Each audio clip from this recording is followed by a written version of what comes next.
Hello दोस्तों, मैं आपका अपना दोस्त जीतेश आपके अपने चैनल जीत ईस्ट इंडिया में आप सभी का फिर से स्वागत करता हूं। देखिए, आधुनिक भारत का हमने एक टॉपिक लिया है सहायक संधि। छोटा टॉपिक है, बहुत कम इसमें क्वेश्चन होते हैं, लेकिन इससे बहुत महत्वपूर्ण टॉपिक है ये। एक आपको आप वास्तुति देखिए हैं तो मैंने पढ़ाया है, कभी के कॉलेजों में देखा है, एनसीईआरटी किताब में पढ़ा है, तो 8th क्लास का टॉपिक है और आईएसपीसी में आता है। तो इस चीज़ों को आप ध्यान से समझिए कि हम क्या पढ़ते हैं और क्या मिस करते हैं। तो सहायक संधि एक ऐसी संधि जिसने भारत को अंग्रेजों को गुलाम बनाने में बहुत महत्वपूर्ण भूमिका निभाई, और उसमें भी एक व्यक्ति था लॉर्ड बेलेली। तो हमें लॉर्ड बेलेली और सहायक संधि के बारे में दोनों बार डिटेल से पढ़ना है।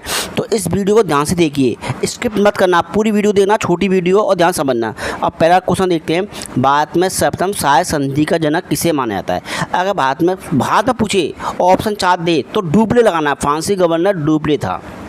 अगर वो अंग्रेज पूछे भारत में सहायक संधि का जनक इनमें से किस अंग्रेज गवर्नर जनरल को कहते हैं, तो लॉर्ड बेलेली को लगाना है। तो डुप्ले था, डुप्ले भारत का गवर्नर जनरल बन के आया था, फ्रांसीसी गवर्नर 1742 ईस्वी तक था और 1754 ईस्वी तक रहा था। डुप्ले की सहायक संधि स्वीकार करने वाला भारत का प्रथम राज्य कौन सा था। अगर क्वेश्चन ये पूछा है तो कौन सा राज्य था, अवध राज्य था। क्वेश्चन लगाना अवध, ध्यान से। अब चलते नेक्स्ट क्वेश्चन की तो भारत में किस अंग्रेज गवर्नर जनरल को सहायक संधि का जनक कहा जाता है, माना जाता है। तो इसमें देखिए ऑप्शन में आपको पूछा है अंग्रेज। अगर अंग्रेज पूछे तो लॉर्ड बेलेली को लगाना, भारत में सहायक संधि के जनक किसे कहते हैं, लॉर्ड बेलेली को। अगर इसमें से पूछे भारत में सहायक संधि के जनक किसे कहते हैं, तो डुप्ले को। अंतर मत करना, उसमें सहायक संधि स्वीकार करने वाला प्रथम राज्य कौन सा था, अवध। इसमें बताऊंगा हैदराबाद था, कैसे था। और लॉर्ड बेलेली को भारत का कंपनी का या भारत का अकबर भी कहते हैं, इसे ध्यान रखना, नोट कर लेना। अब चलते हैं नेक्स्ट क्वेश्चन को देखते हैं। लॉर्ड बेलेली भारत का गवर्नर जनरल बनकर कब आया 1798 ईस्वी में। आपसे पूछे लॉर्ड बेलेली भारत का गवर्नर जनरल बनकर आया, अब कब तक शासन काल था इसका, 1798 ईस्वी से लेकर 1805 ईस्वी तक शासन काल था। ज़्यादा लंबे समय का नहीं था, लेकिन इसने बहुत अच्छी तरह शासन किया था। अब आपसे क्वेश्चन पूछेगा, इनमें से किस व्यक्ति को बंगाल का शेर कहते हैं। क्वेश्चन सिंपल दे दिया, 4 ऑप्शन दे दिए, तो आपको पूछेगा बंगाल का शेर किसे कहते हैं। तो लॉर्ड बेलेली को बंगाल का शेर कहते हैं। क्वेश्चन को ध्यान समझना। अब चलते हैं नेक्स्ट क्वेश्चन को देखते हैं। लोक सेवा आयोग मतलब आईसीएस, ये बाद में आईएएस होता है, वैसे आईसीएस को परीक्षण देने के लिए फोर्ट विलियम कॉलेज की स्थापना कब किसने की थी। बहुत इंपॉर्टेंट क्वेश्चन है, किसने की थी, लॉर्ड बेलेली ने की थी 1800 ईस्वी में। देखो लॉर्ड बेलेली ने इसकी की थी। अब इसकी स्थापना वास्तविक डेट पूछी आपसे, 10 जुलाई है। कब, 10 जुलाई को लॉर्ड बेलेली ने फोर्ट विलियम कॉलेज की स्थापना की थी। तो इसके प्रथम प्रिंसिपल कौन थे, प्रथम प्रिंसिपल को हेनरी डी कोलब्रुक थे। किंतु इस कॉलेज को कोड ऑफ डायरेक्टर के विरोध करने पर सन 1802 ईस्वी में बंद कर दिया गया। तो किसे, फोर्ट विलियम कॉलेज को 1802 ईस्वी में बंद कर दिया, 1800 ईस्वी में इसकी स्थापना की। अब चलते नेक्स्ट क्वेश्चन को देखते हैं।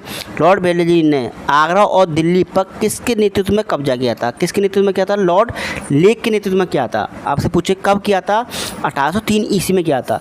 तो अब उस समय दिल्ली का शासक कौन था। क्वेश्चन पूछता है, जब लॉर्ड बेलेली ने दिल्ली पर अधिकार किया था, उस समय दिल्ली का शासक कौन था, शाह आलम द्वितीय। तो शाह आलम द्वितीय था अंग्रेजों के समय जब दिल्ली पर आक्रमण किया। अब चलते नेक्स्ट क्वेश्चन को देखते हैं। लॉर्ड बेलेली ने 1799 ईस्वी में किसको अपना दूत बनाकर फारस या ईरान भेजा था, मेलकम को भेजा था। देखिए मेलकम को किसके आपसे पूछता है, मेलकम को लॉर्ड बेलेली ने ईरान के शासक के पास था। उस समय ईरान का शासक कौन था। क्वेश्चन आपसे सिंपल पूछता है, तो कौन सा था, शाह था। अब किस लिए भेजा था, संधि करने के लिए, क्योंकि इसे डर था ना कि रूस के आक्रमण की वजह से, कि रूस से डरते थे उस समय, तो रूस की वजह से इन्होंने ईरान से दोस्ती की और ईरान संधि करने के लिए भेजा था। अब चलते हैं नेक्स्ट क्वेश्चन को देखते हैं। सहायक संधि स्वीकार करने वाला भारत का प्रथम राज्य कौन सा था। ये वेरी इंपॉर्टेंट है। भारत का प्रथम राज्य था हैदराबाद। देखिए किसकी सहायक संधि स्वीकार करने वाला, लॉर्ड बेलेली की। अगर वास्तविक रूप से पूछे भारत में कौन सा राज्य था जिसे सर्वप्रथम सहायक संधि स्वीकार की थी, तो अगर इसमें वास्तविक रूप से दी जाए तो अवध है, और किसकी थी, डुप्ले की। और लॉर्ड अंग्रेजों की सहायक संधि स्वीकार करने वाला भारत का प्रथम राज्य कौन सा था, हैदराबाद। हैदराबाद ने सहायक संधि कब स्वीकार की थी, 1798 ईस्वी में स्वीकार की थी।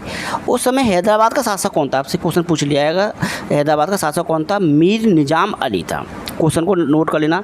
अब सर ये सहायक संधि स्वीकार वाले राज्यों का क्रम से मैं नाम बता दूँगा, क्रम से राज्यों के। देखो हैदराबाद ने क्योंकि 1798 से, तंजौर ने 1799 में, मैसूर ने 1799 ईस्वी में, अवध ने 1801 ईस्वी में, पेशवा ने 1802 ईस्वी में। उस समय पेशवा कौन था, बाजिराव द्वितीय था। भोसले ने 1803 ईस्वी में साख संधि स्वीकार की, सिंधियाओं ने 1803 ईस्वी में संधि स्वीकार की थी। तो ये राज्यों के नाम है कम से हैदराबाद, मैसूर, तंजौर, अवध, पेशवा, भोसले, सिंधिया। इनमें से आपसे कम से पूछा जाएगा कि इनमें से किस राज्य ने सहायक संधि स्वीकार नहीं की थी। अगर क्वेश्चन पूछ लिया जाता है तो आपको ध्यान रखना है 1798 हैदराबाद, 1799 मैसूर, 1799 तंजौर, अवध 1801 ईस्वी में, पेशवा 1802 ईस्वी में, भोसले 1803 ईस्वी में, सिंधिया 1803 ईस्वी में। इनको कम से नोट कर लेना ध्यान से। अब सहायक संधि की शर्तें समझिए और दिना देखिए। सहायक संधि की शर्तें क्या थी देखिए। तो भारतीय राजा को विदेशी संबंध कंपनी के अधीन होंगे, जो विदेशी संबंध है जो करने हैं भारतीयों को वो कंपनी के अधीन करने पड़ेंगे, और वह कोई युद्ध नहीं करेगा, कोई भी राजा युद्ध नहीं करेगा तथा अन्य राजाओं से बातचीत कंपनी के द्वारा ही करेगा। जैसे हैदराबाद को मैं तंजौर से वार्तालाप करनी है, बातचीत करनी है, तो कंपनी का व्यक्ति बैठा हुआ और कंपनी के व्यक्ति के सामने जो रेजिमेंट है उसके सामने बात करनी पड़ेगी। एक शर्त सहायक संधि की। दूसरा सहायक संधि स्वीकार करने वाले राज्यों को अपने राज्य में एक ब्रिटिश सेना रखनी होगी तथा उस सेना खर्च स्वयं सरकार उठाएगी, या मतलब कौन उठाएगा? अंग्रेज उठाएंगे। सॉरी, अंग्रेज नहीं, उस कंपनी उस समय उसका राजा होगा वो उठाएगा, जो अपनी सेना रखेगा। तीसरी शर्त सहायक संधि स्वीकार करने वाले राज्य को अपने यहाँ एक ब्रिटिश रेजिडेंट रखना पड़ेगा। मतलब मैंने आपको बताया कि हर वक्त एक व्यक्ति उस राजा के पास निगाह रखने के लिए होगा कि ये व्यक्ति हमारे पीछे किसी राजा से या अन्य कंपनियों से संधि ना कर ले। तो सहायक संधि स्वीकार करने वाले राज्य अपने यहाँ अंग्रेजों को छोड़कर अन्य किसी यूरोपीय मतलब डच, फ्रांसीसी, पुर्तगाली किसी कंपनी को अपने राज्य में सेवा करने नहीं देगा या कंपनी खोलने नहीं देगा। 4 शर्त हो गई। 5वीं शर्त, कंपनी सहायक संधि स्वीकार करने वाले राज्यों के आंतरिक मामलों में हस्तक्षेप नहीं करेगी। आंतरिक मामलों में हस्तक्षेप नहीं करेगी, उनके घरेलू मामले में हस्तक्षेप नहीं करेगी। 6 बात, कंपनी सहायक संधि स्वीकार करने वाले राज्य को अनेक प्रकार के शत्रुओं से रक्षा करेगी। जैसे मराठा को हैदराबाद को मराठा से, तंजौर से, पेशवा, जो भी शर्तें होंगी सबके अकॉर्डिंग करनी पड़ेगी। लेकिन जो भी खर्चा होगा, जो भी संधि की रक्षा करने के लिए जितने भी सैनिक चाहिए उसका सारा खर्चा उस राज्य को देना पड़ेगा। इसी प्रकार से वो राज्य दबते गए, नीचे दबते गए और कंपनी ऊपर उठती गई और राजाओं को बेनिफिट नहीं होता गया और कंपनी लाभ होती गई।